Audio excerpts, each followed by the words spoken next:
Aloha, it was wonderful seeing you today. Let's make sure we're in tune. G, C, E, and A. Usually after I do each one, I'll play the C to make sure if I'm completely in tune. Cool. So today what we're going to do is we're going to talk about what we learned, the new chord we learned, and how to approach everything I just said today about seeing our triads. When we play all open strings, we have a G note, a C note, an E note, and an A note. At no point did I say G sharp or C sharp or E flat or A triple sharp or anything, you know? Not that there's triple sharps. So if it has no sharps and no flats, it's in the key of C. So what happens if we write down all of these letters on the board, what we come up with is a G, a C, a E, and an A. Well, a C, I'm sorry, that's the E. A C, a E, and a G is a 1, 3, 5. So if we've got a C major right here, and then we add the A, that is a C6, because we have C, D, E, F, G, A, C6. Also, chords have two different names. So when I have those same notes, A, E, C, and G, I try and say, what other chords don't have any sharps or flats? Now I know C major has no sharps and flats because when I say it out loud, I don't say C, C sharp, C double sharp. I say C, D, E, F, G, A, B, C, no sharps, no flats. How do I know what also has no sharps and no flats? It might not be an obvious answer, but the obvious answer that comes to my mind is the relative minor. In the key of C, C, D, E, F, G, A minor, the sixth of my chord in C, is going to have no sharps and no flats. It's relative minor. Just the same as in the key of G, G major, A minor, B minor, C major, D major, E minor. E minor has 2B, G's relative minor because G is the one, the tonic. The subtonic is going to be A minor. The mediant is the B minor. The C is going to be the subdominant. The D is the dominant, and then you guessed it, the submediant, E minor. So just off the top of our head, in the key of A, we'd have A, B, C sharp, A, B, C sharp, D, E, F sharp, and G sharp. Well, what's the sixth? A, B, C sharp, D, E, F sharp. So F sharp minor to be exact, is going to be my relative minor for that key. Thusly, I can go to any key, like D major, and go D, E, F sharp, G, A, B, and then thusly know that B minor and D major have the exact same spelling. That means that they both use the F sharp and the C sharp. If I alter the F sharp and the C sharp in any way, shape, or form for either one of those, it changes the tonality of the intervals. Thusly, when we add them together, it gives us different chords. The new chord that we worked on today at the end of the session was seeing how a D minor, which has a D, A, F, if you add a C in the key of D, that C should have been a C sharp in the key of D for do, re, mi, fa, sol, la, ti, do, D, E, F sharp, G, A, B, C sharp, D. Since it's a minor, what we know, we have to flatten our mediant. So when we take our third scale degree in the key of D is an F sharp, and we make it an F, that gives us D major, drop the F to an F sharp to an F. That now is a D minor. Well, if I get rid of my 2, my 4, which are my two susses, and then I move myself away from my sixth note, which is going to be in the key of D, D, E, F sharp, G, A, B, get rid of that B, what am I left with? I'm left with my C sharp. What we have, if you play a D minor in the C sharp, you hear how that sounds a little off? What's that called? That's called an augmented chord because that note is a little bit past where it's supposed to be. If we pull that C sharp back to a C, that flat C now becomes the flat 7 of the key D minor, thusly giving us a D minor 7. So in the song by the Beatles that we were working on, you know, what is it? You never give me your money. The next chord for that money is that D minor 7. Money. Hear how that note it just rides over the top of it, and it really cuts the skin of it. I mean, it really just buzzes right down in the core of the frequency. So when we move that whole structure from what was that? You never give me your money.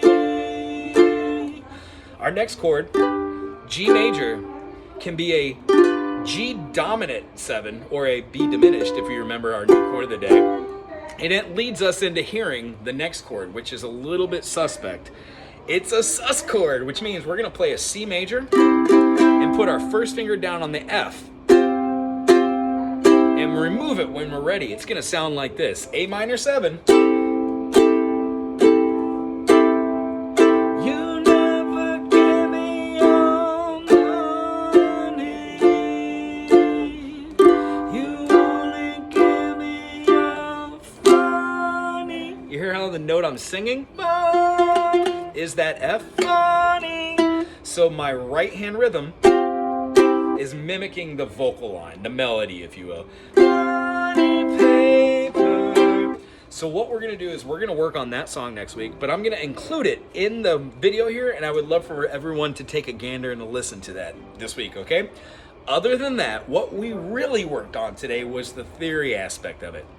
When we played the C, C, C, that one, our tonic was major, so that's a C major. After C, we have our C, D, because it's a major second away. If we went a minor second from C, we would have been playing C to C sharp, right? Because minor seconds are half steps or semitones. The next tone we have is a D, so C to D, that's a whole step.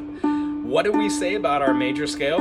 We've got Do, Re, Mi, Fa, Sol, La, Ti, Do, C, D, E, F, G, A, B, C, C major, D minor, E minor, F major, G major, A minor, B diminished, C. When I play in full chord, I get C major, D minor, E minor, F major, G major, A minor, B diminished, and the resolution back to C major. What I'd like to impress upon you, when we did our circle of fifths things, that's just to know what to call the notes in the chord, because I would not say things twice to you. I wouldn't say let's change the key to G. So if we're doing the same song, actually let's pick a different song. C, C, C, C, F, F, F, F, G, G, G, G, C, G, C. If I wanted to play that in a different key, I know that that song structure is in C, which is 1, F, which is 4, G, which is 5, then back to 1 in the key of C. No sharps, no flats. If I wanted to go to the key of G, I would know how to go G, A, B, C, D, E, and then F sharp, because G has 1 sharp. That's all our takeaway today is. C has no sharps and no flats. G has 1 sharp. It is F sharp, the 7th degree. So when I'm playing that 7th degree doesn't even really affect the song that we're about to jam out. We're modulating from C, F, G to a new key. We're no longer in the key of C. We're in the key of G, which means instead of playing 1, 4, 5, C, F, G, we're going to play 1, 4, 5 in the key of G, which would be G, C, D, G, C, D, la, la, la, la, la, la. So when we do a G major, C major, and a D major, we can have just the same as in C. All we're doing is comparing intervals. And the reason why we want to know how to go C, D, E, F, G, G has 1 sharp, it's F sharp. G, A, B, C, D, E, F sharp, G. It's because if we played our G major scale and we didn't include the F sharp, we would be left with an F, which isn't a T-do, a half step falling off lending tone. It's a T-do, which is a whole step, and there's so much more space between the resolution, meaning resolving that chord from G major, A minor, B minor, C major, D major, E minor. We should have an F sharp diminished. And what happens if that's not an F sharp diminished and it's a F diminished, it doesn't resolve. G, A, B, C, D, E, F. See? Sounds weird. So what I would like to do is correlate how in the key of D we would have D major, E minor, F sharp minor, G to F, F sharp minor, G major, A major, B minor, C sharp diminished, and D. And if these chords are way over the head, they should be. But the patterns we've been working on, like the B diminished from today, when you do your rhythm exercise 2 with every new chord, 1 and 2 and 3 and 4 and 1 and 2. What happens is you get perfect rhythm, being able to judge where the 1 is, and eventually you don't even have to swing your arm here. You're just going to know where that 1 comes back in and always be able to find it. Being able to take your hands off the fretboard and put the chord right back in a position whilst doing other stuff, like maybe changing the sheet music on the table or using that extra bit of space to think, how do I take this chord and modulate into this chord and move over to this chord, and will it resolve to that chord? And can I move this chord to have this go to another chord? And the whole purpose of music is to use the chords that we're learning, the melodies that are derived out of the scales and the modes, to make a certain feeling, like happiness, and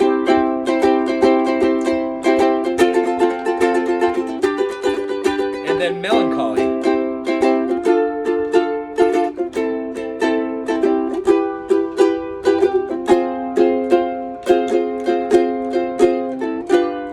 And then maybe back to the happy. We use these different ones and the diminished, our 7th scale.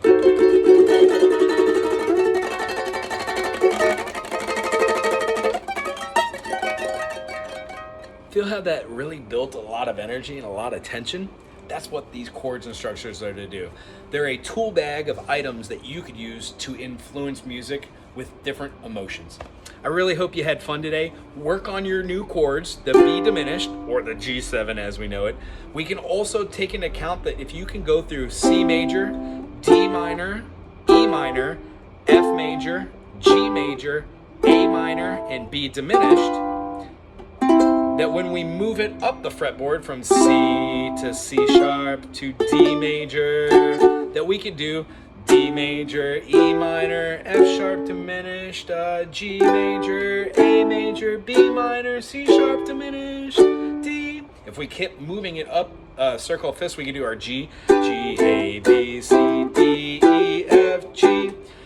When we get to a point where we know all the chords and how to play all the diminished, there quite literally are only 7 majors, 7 minors, and then are diminished. There are a handful of other chords that have different add-ons, but at this point, we're doing pretty okay. Next week, we're going to work on 2 different songs, plus a little finger exercise.